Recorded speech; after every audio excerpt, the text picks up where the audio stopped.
شادی کے چند مہینوں کے بعد ہی رابعہ خاتون کے شوہر کا ایک سڑک حادثے میں انتقال ہو گیا۔ جب شوہر کا انتقال ہوا اس وقت رابعہ حمل سے تھی۔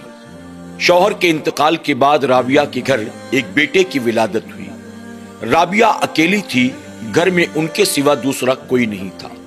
رابعہ نے جیسے تیسے اپنے بچے کی پرورش کی۔ وہ لوگوں کے گھروں کے کام کاج کر کے اپنے بچے کو پروان چڑھا رہی تھی، اسے پڑھا لکھا کر ایک بڑا انسان بنانا چاہتی تھی۔ رابعہ کو کئی لوگوں نے مشورہ دیا کہ رابعہ ابھی تمہارا بچہ چھوٹا ہے، پہاڑ جیسی زندگی اکیلے کیسے گزارو گی، کیا ہی بہتر ہو کہ تم دوسرا نکاح کر لو۔ لیکن رابعہ نے یہ کہہ کر انکار کر دیا کہ ممکن ہے میرا دوسرا شوہر میرے بیٹے کو قبول نہ کرے، پھر ایسے میں میرے بیٹے کا کیا ہوگا۔ میں اپنے بیٹے کو اپنے شوہر کی آخری نشانی سمجھ کر اپنے پاس رکھوں گی، میں اسے پالوں گی پوسوں گی، بڑا انسان بناؤں گی اور اسی کے سہارے میں اپنی زندگی کو گزار دوں گی۔ رابعہ محنت مشقت کر کے اپنے بچے کو پڑھاتی لکھاتی رہی، یہاں تک کہ وہ اچھے نمبروں کے ساتھ ہر امتحان پاس کرتے کرتے کالج میں چلا جاتا ہے اور کالج میں پڑھائی مکمل کرنے کے بعد وہ ایک جگہ اچھی نوکری پر لگ جاتا ہے۔ اب اس نے کمانا شروع کر دیا تھا۔ رابعہ کا بڑھاپا آ چکا تھا اور رابعہ اپنے بیٹے کے سہارے اپنی زندگی گزار رہی تھی۔ رابعہ کا بیٹا جب اچھا خاصا کمانے لگا تو رابعہ نے چاہا میں اپنے جیتے جی اپنے بیٹے کی شادی کرا دوں تاکہ موت آنے سے پہلے میں اپنے پوتے پوتیوں کا بھی منہ دیکھ سکوں۔ بڑے ارمانوں کے ساتھ رابعہ نے ایک لڑکی کے ساتھ اپنے بیٹے کا نکاح کرا دیا۔ زندگی چند دنوں تک اطمینان و سکون کے ساتھ گزرتی رہی، گھر کا ماحول بھی بڑا خوشگوار تھا۔ رابعہ جتنی محبت اپنے بیٹے سے کرتی تھی اتنی ہی محبت اس نے اپنی بہو کو بھی دی، لیکن بہو کی سوچ اور فکر اپنی ساس کی سوچ اور فکر سے بہت الگ تھی۔ وہ اپنے شوہر کے ساتھ اکیلے زندگی گزارنا چاہتی تھی۔ چند دنوں کے بعد جب رابعہ کا بیٹا دن بھر کا کام سے تھکا ماندہ گھر واپس آتا ہے تو اس کی بیوی کمرے میں اسے بٹھا کر اس کی والدہ کے خلاف یعنی رابعہ کے خلاف اپنے شوہر کے کان بھرنے شروع کر دیتی ہے۔ رابعہ کے بیٹے نے اپنی ماں کے خلاف جب یہ باتیں سنی تو وہ خاموش رہا۔ اس نے نہ اپنی بیوی سے کچھ کہا اور نہ اپنی ماں کو اس نے کوئی سوال کیا۔ 2-4 دن کے بعد پھر سے اس کی بیوی نے اس کے کان بھرنے شروع کیے، لیکن رابعہ کے بیٹے نے اس کا بھی کوئی جواب نہ دیا۔ چند مہینوں تک یوں ہی چلتا رہا۔ دن بھر کا تھکا ماندہ شوہر جب گھر آتا تو اس کی بیوی اسے پانی دینے سے پہلے ساس کے خلاف اس کے کان بھرنا شروع کر دیتی تھی، اور بیٹے نے چونکہ اپنی آنکھوں سے اپنی ماں کی قربانیاں دیکھی تھی اس لیے وہ اپنی ماں کو اف تک نہیں کہتا تھا۔ ایک دن تنگ آ کر اس نے اپنی بیوی سے کہا، تم بھلا مجھ سے کیا چاہتی ہو؟ میں تمہاری خاطر اپنی ماں پر کیا ہاتھ اٹھاؤں؟ میں تمہاری خاطر اپنی ماں سے کیا جھگڑے کروں؟ کیا تمہاری خاطر میں اپنی ماں کو گھر سے دھکے مار کر باہر نکال دوں؟ اگر تم مجھ سے یہ امید لگائے بیٹھی ہو تو بھول جاؤ، میں اپنی ماں کے ساتھ ایسا کچھ بھی نہیں کروں گا۔ دوسری صبح جب رابعہ کا بیٹا اپنے کام پر چلا گیا، اس کی بیوی نے اسے فون کر کے کہا، میں نے اتنے مہینوں تک برداشت کیا، لیکن تمہیں ایسا لگتا ہے میری کوئی ضرورت نہیں ہے، تم صرف اپنی والدہ سے محبت کرتے ہو۔ میں تمہارے ساتھ رہوں نہ رہوں، میں خوش ہوں کہ کسی طرح کی تکلیف میں ہوں، اس سے تمہیں کوئی فرق نہیں پڑتا تو ٹھیک ہے، اپنی زندگی اپنی ماں کے ساتھ گزار لو۔ میں مائکے جا رہی ہوں، اب یا تو اس گھر میں تمہاری ماں رہے گی یا تو میں۔ اب اس گھر میں جب تک تمہاری ماں موجود ہے میں اس گھر میں قدم نہیں رکھوں گی۔ یہ کہہ کر اس کی بیوی اپنے مائکے چلی گئی۔ جب رابعہ کا بیٹا شام کو گھر آیا تو رابعہ نے پوچھا کہ بیٹے آخر بات کیا ہے؟ آج بہو بیگ اٹھا کر کہیں جا رہی تھی، میں نے بار بار اس سے سوال کیا لیکن اس نے مجھے نہیں بتایا کہ وہ کہاں جا رہی تھی، آخر بات کیا ہے؟ رابعہ کے بیٹے نے کہا کہ امی دراصل میری ساس کی طبیعت بہت زیادہ خراب ہے، اس وجہ سے میری بیوی کو اچانک مائکے جانا پڑا۔ رابعہ کہتی ہے کہ بیٹا یہ بات جو اس نے تمہیں بتائی، جو تم مجھے بتا رہے ہو، بہو سیدھے سیدھے مجھے بھی تو کہہ سکتی تھی۔ اگر وہ مجھ سے کہتی کہ اس کی والدہ کی طبیعت خراب ہے تو کیا میں اس کو جانے نہیں دیتی؟ بہرحال بات آئی گئی ہو گئی۔ ہفتہ گزر گیا، مہینوں گزر گئے۔ رابعہ کا بیٹا بار بار اپنی بیوی کو منانے کی کوشش کر رہا تھا لیکن وہ سسرال آنے کو تیار نہیں تھی۔ یہی سب کچھ سوچ سوچ کر رابعہ کا بیٹا پریشان تھا۔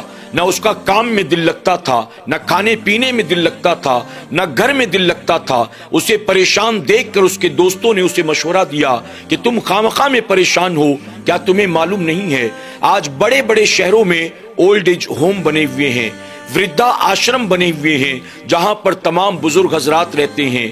کیا ہی بہتر ہو اپنی والدہ کو لے جا کر کسی اولڈ ایج ہوم میں ڈال دو، آپ کی والدہ بچی کچی زندگی کو وہاں گزار لیں گی اور آپ اپنی بیوی کو واپس گھر لے آؤ، اطمینان و سکون کی زندگی گزارو۔ رابعہ کے بیٹے نے اپنے دوستوں کے مشورے کو سنا، اس کو کچھ اچھا محسوس ہوا۔ رات جب گھر واپس آیا، رابعہ نے دسترخوان لگایا۔ بیٹا ماں کے ساتھ دسترخوان پر بیٹھتا ہے تو کہتا ہے امی ایک بات کہوں، آپ ناراض تو نہیں ہوں گی؟ رابعہ نے کہا بتاؤ کیا بات ہے بیٹا؟ رابعہ خاتون کا بیٹا کہنے لگا ماں دراصل بات یہ ہے کہ میری بیوی کسی کی بیماری کی وجہ سے مائکے نہیں گئی ہے، بلکہ آپ سے تنگ آ کر، آپ سے ناراضگی کی وجہ سے وہ مائکے گئی ہے۔ میں نے اس کو بہت سمجھانے بجھانے کی کوشش کی لیکن وہ ماننے کو تیار نہیں ہے۔ وہ کہتی ہے کہ اب یا تو اس گھر میں آپ رہیں گی یا تو وہ رہے گی۔ ماں میں کیا کروں، مجھے سمجھ میں نہیں آتا، بس یہی سوچ سوچ کر میں پریشان ہوں۔ میں نے اپنی بیوی کو بار بار سمجھانے اور منانے کی کوشش کی لیکن وہ آنے کو تیار نہیں ہے۔ میری پریشانی کو دیکھ کر میرے دوستوں نے مجھے مشورہ دیا کہ امی بڑے بڑے شہروں میں اولڈ ایج ہوم ہوتا ہے، وردھا آشرم ہوتا ہے جہاں سارے بوڑھے اور بزرگ حضرات رہتے ہیں، میں آپ کو لے جا کر وہاں پہنچا دوں۔ وہاں آپ کے ہم عمر لوگ ہوں گے، آپ کا وہاں دل لگ جائے گا اور وہاں پر ہر ایک کی اچھی طرح سے خدمت بھی کی جاتی ہے، وقت پر دوائیاں بھی دی جاتی ہیں، ٹیسٹ اور چیک اپ بھی ہوتے رہتے ہیں اور گھر والے بھی وقتاً فوقتاً ملاقات کے لیے آ جا سکتے ہیں۔ امی اگر آپ کسی وردھا آشرم میں جانے کے لیے تیار ہوں تو آپ مجھے بتا دیں، میں آپ کو پہنچا دیتا ہوں تاکہ میری بیوی گھر واپس آ جائے۔ اللہ اکبر! اپنے جوان بیٹے کی زبان سے جب رابعہ خاتون نے یہ سنا، آپ ذرا سوچیں کیا حال ہوا ہوگا رابعہ خاتون کا۔ رابعہ خاتون جس گھر میں ڈولی پر سوار ہو کر آئی تھی، جس گھر میں دلہن کا جوڑا پہن کر آئی تھی، جس گھر میں وہ ماں بنی تھی، جس گھر میں اپنے بچے کی انگلی پکڑ کر اس نے بچے کو چلنا سکھایا تھا، جو گھر بچے کی کلکاریوں سے گونجا تھا، آج رابعہ خاتون کو اس کا اپنا جوان بیٹا اسی گھر سے نکالنے کی بات کر رہا ہے۔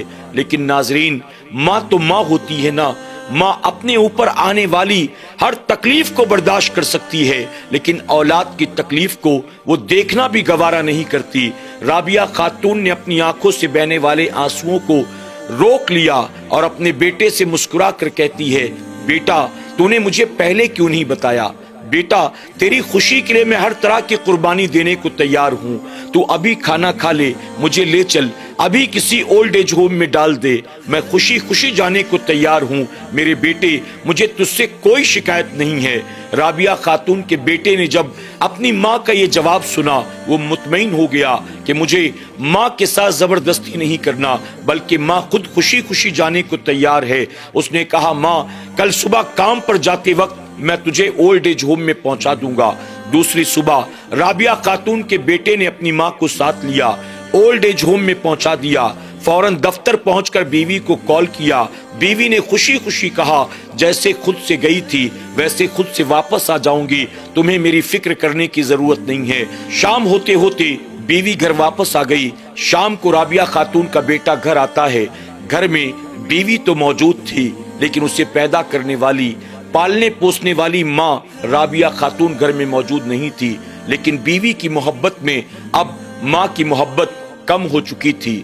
شوہر اپنی بیوی کے ساتھ زندگی گزارنے لگا، کبھی کبھی چھٹی ملتی تو جا کر ماں سے ملاقات کرتا۔ شروع میں ہر اتوار کو جایا کرتا تھا، اس کے بعد مصروفیت بڑھی، اس کے گھر ایک بیٹے کی ولادت ہوئی، پھر مہینے میں ایک بار ماں سے ملاقات کرتا، پھر مہینے میں 2-4 بار ماں کو کال کر لیتا، پھر کئی مہینے گزر جاتی تھی، نہ ماں سے بات ہو پاتی تھی نہ ملاقات ہو پاتی تھی۔ ایک دن رابعہ خاتون کا بیٹا دوپہر میں اپنے دفتر میں کاموں میں مصروف تھا، اچانک اولڈ ایج ہوم سے اسے کال آتی ہے۔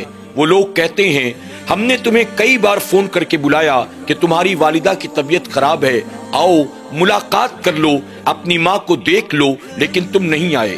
آج حالات اتنے نازک ہو چکے ہیں کہ اگر اب تم نہیں آئے تو ہو سکتا ہے کہ تمہاری اپنی ماں سے ملاقات نہ ہو سکے. یہ آخری ملاقات ہوگی، اگر کرنا چاہو تو آ جاؤ. اتنا سنتے ہی رابعہ خاتون کا بیٹا سب کام کاج چھوڑ کر فوراً اولڈ ایج ہوم جاتا ہے. جا کر دیکھا تو ماں بستر پر لیٹی تھی. اسے ڈاکٹروں نے گھیر رکھا تھا، ہر کوئی اس کی خدمت میں لگا تھا. بیٹا ماں کے سرہانے بیٹھ جاتا ہے، ماں کے سر پر ہاتھ رکھتا ہے. اس کی آنکھوں سے آنسو جاری ہو جاتے ہیں. اسے وہ دن یاد آتے ہیں جب ماں نے اسے گود میں کھلایا تھا، انگلی پکڑ کر چلنا سکھایا تھا. ماں جس طرح اسے اسکول لے جاتی تھی، ماں نے جیسے اپنے شوق اپنا پیٹ کاٹ کر اپنے بیٹے کو پڑھایا لکھایا تھا. ساری قربانیوں کے مناظر بیٹے کی آنکھوں کے سامنے تھے، لیکن اب بہت دیر ہو چکی تھی. روتے روتے بیٹا کہتا ہے، ماں مجھے معاف کر دینا. ماں تیرے حقوق میں ادا نہ کر سکا، میں تیری خدمت نہ کر سکا، میں نے بڑھاپے میں لا کر تجھے یہاں ڈال دیا. ماں مجھے معاف کر دینا. اپنے بیٹے کی آنکھوں میں آنسو دیکھ کر رابعہ خاتون بھی رونے لگی اور کہتی ہے، میرے بیٹے، کون کہتا ہے کہ تو نے میری خدمت نہیں کی؟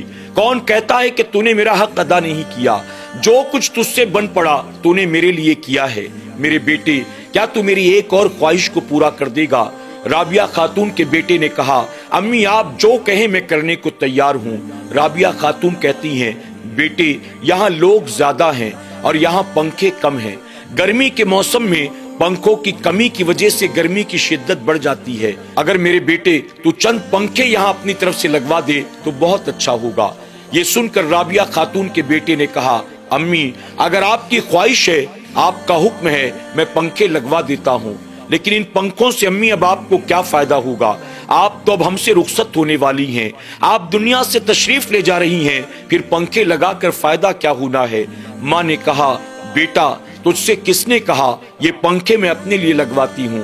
میرے بیٹے یہ پنکھے تو میں اس دن کے لیے لگواتی ہوں جب تو بوڑھا ہو جائے گا، تیرے بیٹے کی شادی ہوگی اور تیرا بیٹا اپنی بیوی کے کہنے پر تجھے گھر سے نکالے گا اور یہاں لا کر ڈال دے گا. اس وقت میرے بیٹے جب گرمی کا موسم آئے گا تو پنکھوں کی کمی کی وجہ سے گرمی کی شدت بڑھ جائے گی اور اس کی وجہ سے تجھے تکلیف ہوگی. میرے بیٹے میں پنکھے اپنے لیے نہیں لگواتی ہوں، میں پنکھے اس دن کے لیے لگواتی ہوں جب تجھے تیرا جوان بیٹا لا کر یہاں ڈال دے گا. اللہ اکبر. ماں کی زبان سے جملے سنتے ہی بیٹے کو اپنی غلطی کا احساس ہو چکا تھا، لیکن اب بہت دیر ہو چکی تھی. اب سوائے رونے، پچھتانے اور ہاتھ ملنے کے وہ کچھ اور نہیں کر سکتا تھا.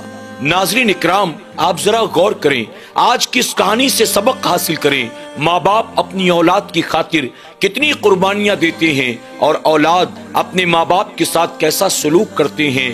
یقیناً ماں باپ اللہ کی بڑی عظیم نعمت کا نام ہے. ہمیں اور آپ کو چاہیے اپنے ماں باپ کا احترام کریں، ان کی خدمت کریں، ان کا حق ادا کر کے انہیں راضی کرنے کی کوشش کریں. اللہ اپنے محبوب پاک کے صدقے ایسی کہانیوں سے ہمیں آپ کو سب کو سبق حاصل کرنے اور اپنی زندگیوں کو بدلنے کی توفیق عطا کرے. آمین یا رب العالمین.